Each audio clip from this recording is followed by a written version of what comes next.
મિત્રો, તમે ક્યારેય ઉદાસ થયા છો? જીવનમાં દરેક લોકો ક્યારેક ને ક્યારેક ઉદાસ તો થતા જ હોય છે.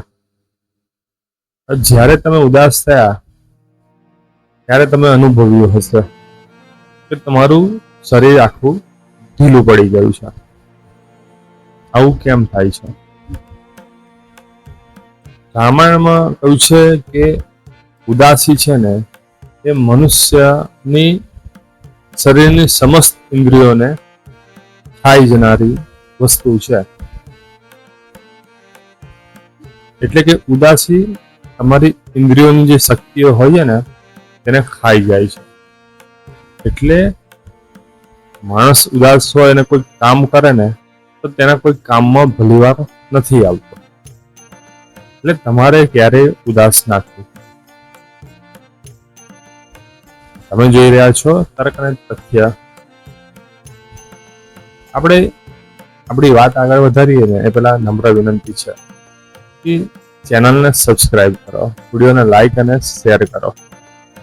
તો મિત્રો, તમારી ઉદાસી દૂર કરવા હું રામાયણ અને મહાભારતના બે સરસ પ્રસંગ કહું છું. ધ્યાનથી સાંભળજો અને સાંભળવામાં થોડી ધીરજ રાખજો. જો મન શાંત હશે ને તો તમને આપણા પૌરાણિક પ્રસંગો સાંભળવામાં આનંદ આવે અને એ વસ્તુ તમારા માટે લાભદાયક છે. સૌ પહેલા આપણે રામાયણની વાત કરીશું. ભગવાન રામનું જીવન જોવા કેટલા બધા પ્રસંગો એમના જીવનમાં એવા બન્યા. સામાન્ય માણસ હોય ને તો આત્મહત્યા કરી લે. તેમ છતાં તેઓએ ઉદાસીને પોતાની પર હાવી નહીં થવા દીધું. દરેક એવા પ્રસંગોમાં તેઓ સંઘર્ષ કરતા રહ્યા અને વિજય થઈને બહાર આવ્યા. રામાયણનો એક પ્રસંગ છે કે રાવણનો સૌથી મોટો પુત્ર, જેને આપણે ઇન્દ્રજીત અને મેઘનાદ કહીએ છીએ, એણે લક્ષ્મણજી પર શક્તિથી પ્રહાર કર્યો અને લક્ષ્મણજી મૂર્છિત થઈ ગયા.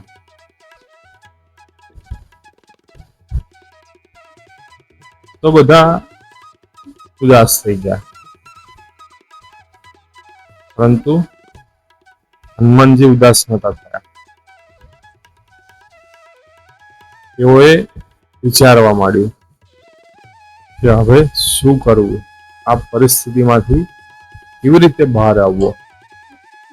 તો તેઓ લંકામાં જઈને સુષેણ નામના વૈદ્યને લેતા આવ્યા અને વૈદ્ય ઉપાય બતાવ્યો કે એક જ રાતમાં હિમાલયમાં જઈને જડીબુટી લઈને આવે તો લક્ષ્મણજીના પ્રાણ બચે. તો હનુમાનજીએ વગર નિરાશ થઈ ઉત્સાહથી આ કાર્ય કરવાનું બીડું ઝડપી લીધું અને એક જ રાતમાં જડીબુટી લઈને પાછા આવ્યા. ફરી રામાયણનો એક એવો પ્રસંગ છે કે રામજી અને લક્ષ્મણજીને નાગપાશમાં બાંધી દેવામાં આવ્યા.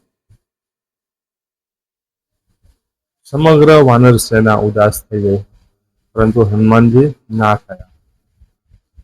તેઓ ગરુડને લઈને આવ્યા અને રામજી અને લક્ષ્મણજીને નાગપાશમાંથી મુક્ત કરાવ્યા. તો મિત્રો, ઉદાસ થવું અને ઢીલા થઈને બેસી રહેવું એ માણસને પતન તરફ લઈ જાય છે. ગમે તેવા સંજોગો હોય, પરંતુ ભગવાન એક આશાનું કિરણ તો આપે જ છે. તો માણસે નાસીપાસ ના થવું. તો આવી જ કઈ વાત મહાભારતમાં પણ છે. પાંડવોના જીવનમાં કેટલો બધો સંઘર્ષ છે. પાંડવ જેમનો જન્મ વનમાં થયો, તેમનું બાળપણ વનમાં ગુજર્યું. થોડા મોટા થયા અને ગુરુકુલમાં ગયા, પછી પાછા આવ્યા તો લાસ્તા ગૃહનું તેમની વિરુદ્ધ ષડયંત્ર થયું.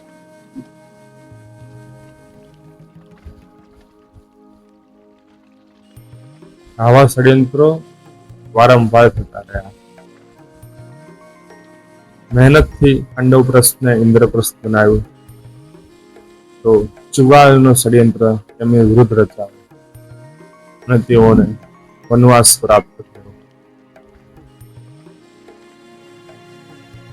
ત્યારે ભગવાન શ્રી કૃષ્ણ તેમની સહાયતા માટે આવ્યા અને કીધું, તમે ઉદાસ ના થાઓ, તમે ધર્મના માર્ગ પર છો. ભવિષ્યમાં યુદ્ધ થશે તે નિશ્ચિત છે, તો તેની તૈયારી કરો, શક્તિઓને પ્રાપ્ત કરો. તો અર્જુન અને ભીમે તપસ્યા કરી, શક્તિઓને પ્રાપ્ત કરી. અર્જુનને તો 1 વર્ષ સુધી કિન્નર બનીને રહેવું પડ્યું, તેમ છતાં નાસીપાસ ના થયો. તો આવા લોકો પર ભગવાનની કૃપા હોય છે અને ભગવાનની કૃપા સ્વરૂપે તેને ગીતાનું જ્ઞાન મળ્યું. તો મિત્રો, રામાયણ અને મહાભારત પણ શીખવે છે કે જીવનમાં ઉદાસ ના થાય. ઉદાસ થવું ને એના કરતા ગુસ્સે થવું વધારે સારું. ગુસ્સો કરી લેવો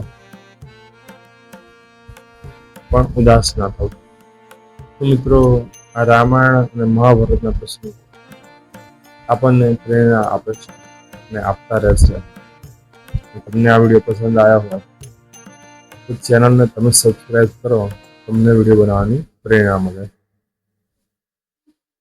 તો અહીં વિડીયો સમાપ્ત કરીએ છીએ. ફરીવાર મળીશું આવા રોચક વિડીયો સાથે. વિડીયો જોવા બદલ ધન્યવાદ.